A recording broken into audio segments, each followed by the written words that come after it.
এখন ঘড়িতে বাজে 4টার মতো। এইদিকে দেখো মেঘ অন্ধকার করে গেছে, খুব বৃষ্টি হয়েছে দুপুরের দিকে, এখনও পড়ছে বৃষ্টি। দেখো খুব বৃষ্টি হচ্ছে এইদিকে, হয়তো বোঝা যাচ্ছে না, ঝিরিঝিরি বৃষ্টিটা পড়ছে। তো মেঘ যেমন অন্ধকার, মনে হচ্ছে এখনই সন্ধে হয়ে গেছে, কিন্তু না, এখন ঘড়িতে বাজে 4টার মতো। সময় গিয়েছিলাম দোকানে, দোকান থেকে এসেছি বাড়ি। সো হ্যালো এভরিওয়ান, শুভ সন্ধ্যা। আজকের ভিডিওটা আমি সন্ধ্যার থেকে শুরু করে দিলাম। তো ছোট্ট একটা মিনি ব্লগ, তো ভালো লাগলে চ্যানেলটিতে সাবস্ক্রাইব করে দেবে। তো এখন ঘড়িতে বাজে সন্ধ্যা 6টা।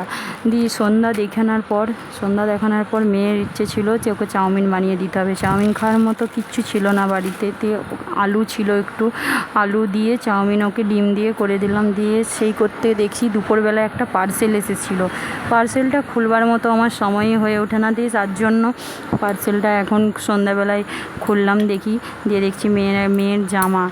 তো জামাটা মোটামুটি ছিল, যেমন দেখেছিলাম তেমন কোয়ালিটি জিনিসটা আসেনি, তো আর ওটা রিটার্ন করিনি সেই রকমই। দিয়ে এখন ঘড়িতে বাজে 9:30 মতো। মেয়েকে পরিয়ে এখন চলে এলাম রুটি করতে। রুটি বানাচ্ছি, রাত্রে আজকে হবে রুটি আর তড়কা। তো রুটি খাওয়ার কী করব সেটাই ভাবছিলাম। ভাবলাম যে চলো রুটি আর তড়কা দিয়ে রুটি খেতে খুব ভালোই লাগে, তো ওই জন্য রুটি বানাচ্ছিলাম।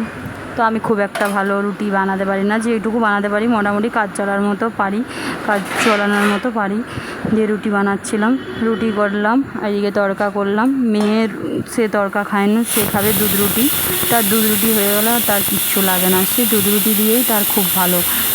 দিয়ে আমাদের এই যে খাওয়ার রান্না কমপ্লিট, এই যে খাবারও রেডি করে নিলাম, রুটি তড়কা।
আজকালের মধ্যে কোনো ভালো হসপিটাল বা নার্সিংহোমে ভর্তি